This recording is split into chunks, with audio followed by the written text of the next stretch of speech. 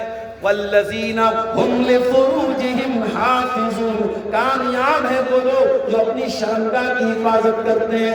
الا علی ازواجہم او ما ملکت ایمانہم، ہاں اپنی بیوی کے ساتھ اپنی خواہش پوری کر سکتے ہیں. اور پہلے کے زمانے میں جب غلامی چلتی تھی، غلام ہوتے تھے، لونڈی ہوتی تھی، تو لونڈی کے ساتھ بھی تعلقات بنانا جائز تھا. اب وہ دور ختم، لہٰذا اس پر بات نہیں کرنا ہے. فمن ابتغى وراء ذلك فاولئک هم العادون، جو حرام طریقے سے اپنی یہ خواہش پوری کرے گا اللہ تعالیٰ کا وہ باغی مانا جائے. اب یہاں ایک مسئلہ اور یاد ہے.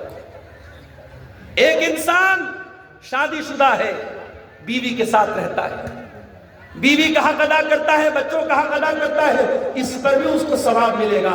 اللہ کے نبی نے فرمایا تم اپنی بیوی کو جو لقمہ کھلاتے ہو اس پر بھی تم کو ثواب ملے گا. لہٰذا میرے بھائیوں اپنی بیویوں کے لیے لائل بنو، اپنی بیویوں کے لیے وفادار بنو، اپنی بیویوں کے ساتھ کبھی غداری نہ کرنا. کوئی عورت اپنے شوہر کے ساتھ بے وفائی نہ کرے، کوئی مرد اپنی بیوی کے ساتھ بے وفائی نہ کرے. اپنے جوڑے کے لیے، اپنے شوہر کے لیے، اپنی بیوی کے لیے لائل بنو، وفادار بنو، اور کہیں اور منہ مارنے کی کوشش مت کرو. قرآن کے تعلق کوئی اور ناجائز طریقہ اپنائے گا وہ اللہ تعالیٰ کے ہاں مجرم مانا جائے گا، پاک مانا جائے گا. 5 چیزیں ہو گئی، 3 چیزیں اور بیان کرنی ہے. اس کے بعد 5-10 منٹ میں تھوڑا سا آپ حضرات سے گزارش کروں گا کہ اس مدرسے کے لیے دارالحدیث نام مدرسہ دارالحدیث، اس مدرسے کے لیے آپ میرے ہاتھ پہ جو لوگ مجھ سے محبت کرتے ہیں، عقیدت رکھتے ہیں، میرے بیانات کو سنتے ہیں اور سیمانچل کے جلسوں میں حاضر ہوتے ہیں، ان سے بڑے ادب سے گزارش کروں گا تقریر ختم کرنے کے بعد کہ وہ آئیں گے اور جو بھی ان کو اس مدرسے کے لیے تعاون کرنا ہے، 1000 10,000 جو بھی ان کو تعاون کرنا ہے میرے ہاتھ پہ کرتے ہوئے جائیں گے. میں تقریر ختم کرنے کے بعد 10 منٹ اس مقصد کے لیے آپ کے سامنے بیٹھوں گا. چونکہ مدرسے کے چندے ہی کا پروگرام ہے، آپ اس مقصد کو بھی سامنے رکھیں گے. بہت اہم ٹاپک پر بات چل رہی ہے، کامیاب بندوں کی کیا پہچان ہے. ہم نے 5 چیزیں آپ کے سامنے بیان کی: ایمان والے، نماز میں خشوع اختیار کرنے والے، لغو چیزوں سے بچنے والے، زکوٰۃ ادا کرنے والے، اور اپنی شرمگاہ کی حفاظت کرنے والے. اب 3 چیزیں اور بیان کر کے پھر میں آپ سے اجازت لے لوں گا. آپ حضرات کے تعاون کو حاصل کرنے کے بعد میں یہاں سے چلا جاؤں گا. والذین هم لاماناتہم، اور کامیاب ہیں وہ لوگ جو امانت میں خیانت نہیں کرتے. امانت کا کیا مطلب ہے؟ عبدالغفار صاحب نے آپ سے 1 لاکھ روپیہ آپ نے ان کو دیا کہ مولانا صاحب آپ بڑے اچھے آدمی ہیں، 1 لاکھ روپیہ لے لیجیے اور میں 1 مہینے کے بعد آپ سے واپس لے لوں گا. اور 1 مہینے کے بعد آپ میرے پاس آئیں، شیخ صاحب کو 1 لاکھ روپیہ میں نے آپ کو دیا تھا، مجھے واپس کیجیے. میں کہوں گا ارے یار کیا بتاؤں، بڑی مصیبت آ گئی تھی، میں نے 1 لاکھ روپیہ خرچ کر دیا. یہ امانت میں خیانت ہے.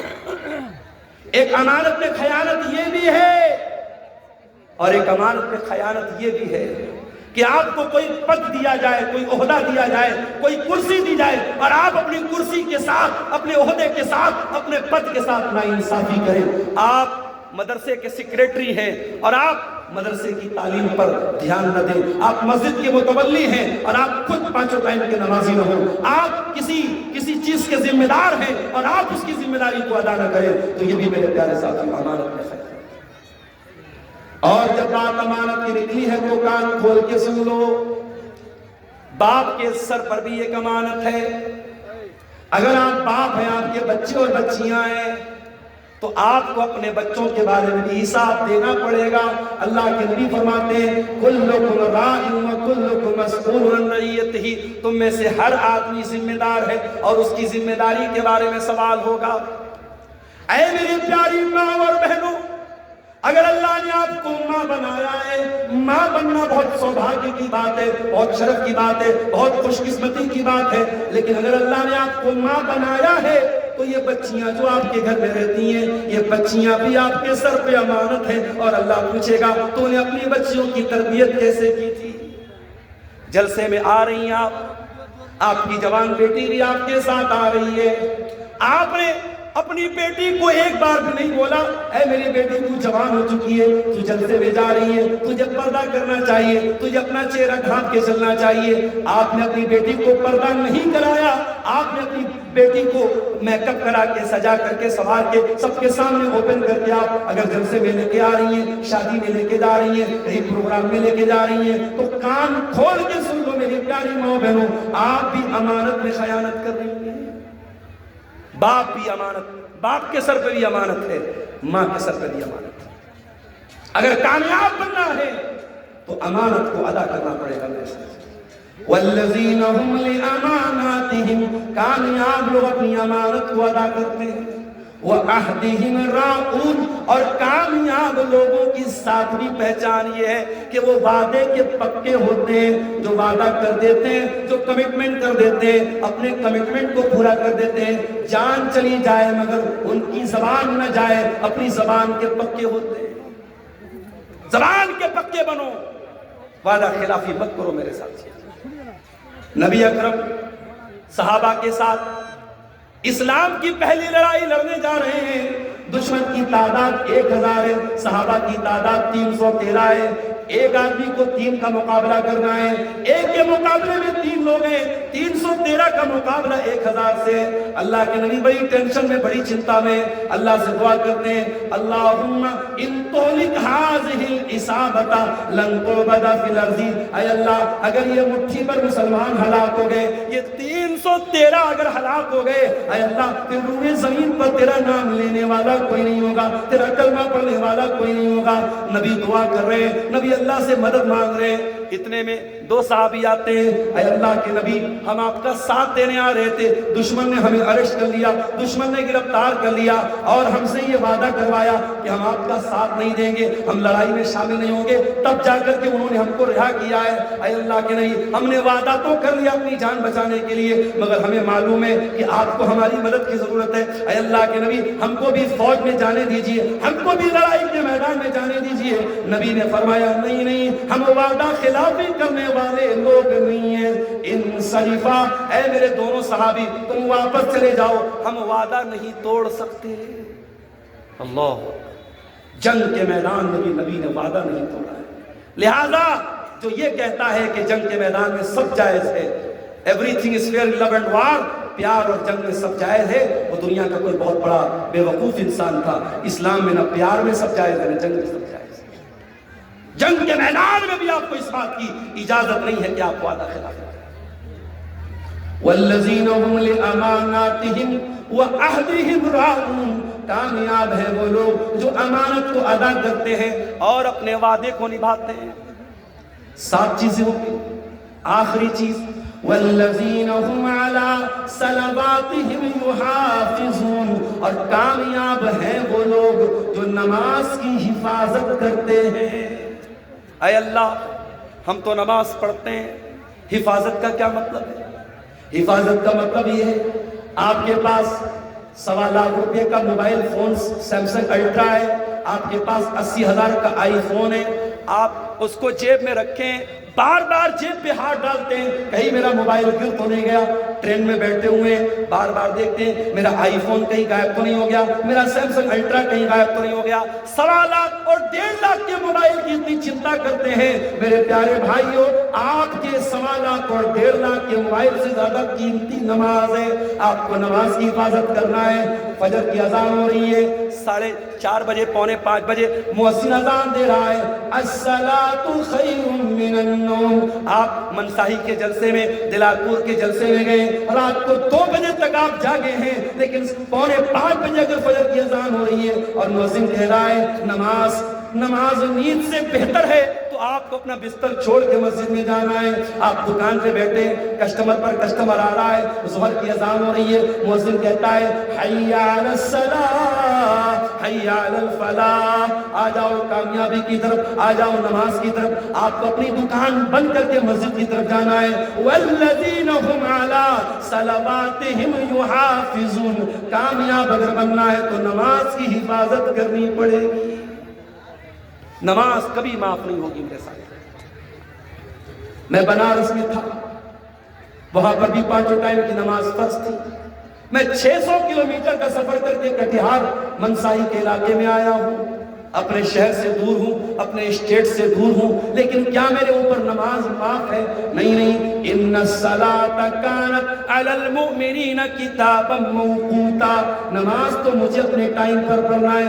ہاں سفر کی حالت میں 4 رکعت والی نماز کو 2 کر کے پڑھنا ہے، مغرب کے ساتھ میں عشاء کی نماز پڑھ سکتا ہوں، ظہر کے ساتھ میں عصر کی پڑھ سکتا ہوں، یہ سہولت تو دی گئی، مگر نماز میرے لیے معاف نہیں ہے۔ میرے پیارے ساتھیوں، نماز کی پابندی کرو، نماز کی حفاظت کرو۔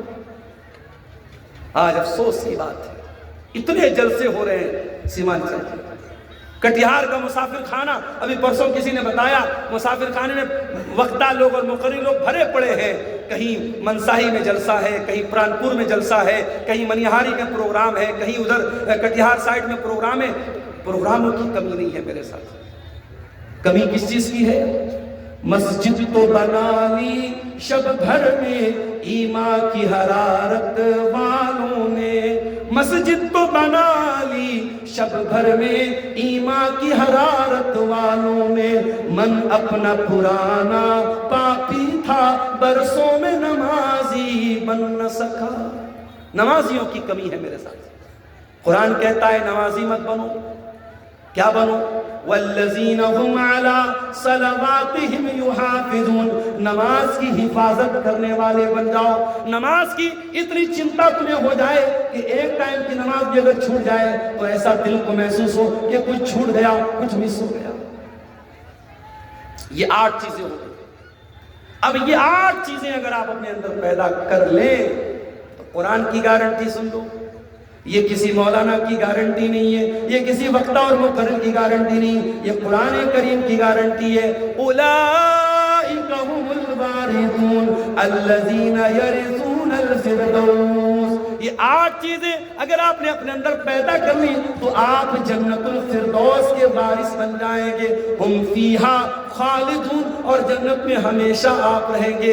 جنت میں بھی بہت سارے کلاس ہیں، اور جنت میں جو سب سے ہائر کلاس ہے، جو سب سے اعلیٰ درجہ ہے، وہ جنت الفردوس ہے، اور یہ درجہ اس کو ملے گا جو 8 چیزیں پیدا کرے گا، وہی کامیاب ہونے والا ہے۔ میرے پیارے ساتھیوں، قرآن کریم کی سورہ مومنون کی آیت نمبر 1 سے لے کر کے 11 تک گھر جانا، قرآن کھولنا اور پھر پڑھنا اور غور کرنا کہ ان 8 چیزوں میں کتنی چیزیں ہمارے اندر ہیں۔ ہم ایمان والے ہیں کہ نہیں ہیں؟ ہم نماز میں خشوع اور خضوع والے ہیں کہ نہیں ہیں؟ ہم لغو اور بیکار چیزوں سے بچنے والے ہیں کہ نہیں ہیں؟ ہم زکوٰۃ اپنے مال کی ادا کر رہے ہیں کہ نہیں کر رہے؟ ہم اپنی شرمگاہ کی حفاظت کر رہے ہیں کہ نہیں کر رہے؟ ہم امانت کے پکے ہیں کہ نہیں ہیں؟ ہم وعدے کے پکے ہیں کہ نہیں ہیں؟ اور ہم اپنی نمازوں کی حفاظت کرنے والے ہیں یا نہیں؟ اگر یہ 8 چیزیں آپ کے اندر ہیں تب تو آپ کامیاب ہیں، اور اگر یہ 8 چیزوں میں اگر آپ کمزور ہیں تو پھر میرے پیارے ساتھیوں، ہمیں اور آپ کو ان 8 چیزوں پر محنت کرنے کی ضرورت ہے، اور ان 8 چیزوں کو اپنے اندر پیدا کرنے کی ضرورت ہے۔ اب ایک آخری بات بیان کر کے میں بات ختم کروں گا، کیونکہ لگ بھگ جو ہے 12:40 ہو رہے ہیں۔ ایک آخری بات، کامیابی کی یہ پہچان آپ نے سنی، لیکن آپ یہ اپنے دل پہ ہاتھ رکھ کے بتائیے کہ آج ہم میں سے ہر انسان کس کو کامیابی سمجھ رہا ہے؟ دنیا کی دولت، دنیا کی شہرت، دنیا کے نام کے پیچھے انسان بھاگ رہا ہے، کیوں؟ قرآن نے اس کی بھی وجہ بتا دی۔ اصلی کامیابی کو چھوڑ کے نقلی کامیابی کے پیچھے بھاگنے والوں، اس کا ریزن کیا ہے؟ فرمایا وَمَا الْحَيَاةُ الدُّنْيَا إِلَّا مَتَاعُ الْغُرُورِ، جس دنیا کے چکر میں پڑ کے تم اللہ کی کامیابی کو بھول کے بیٹھے ہو، وہ دنیا تو دھوکہ ہے، دھوکہ۔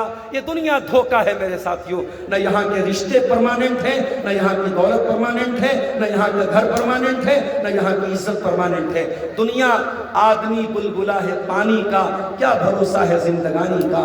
یہ سب چھوڑ کے میرے پیارے ساتھیوں ہمیں جانا ہے۔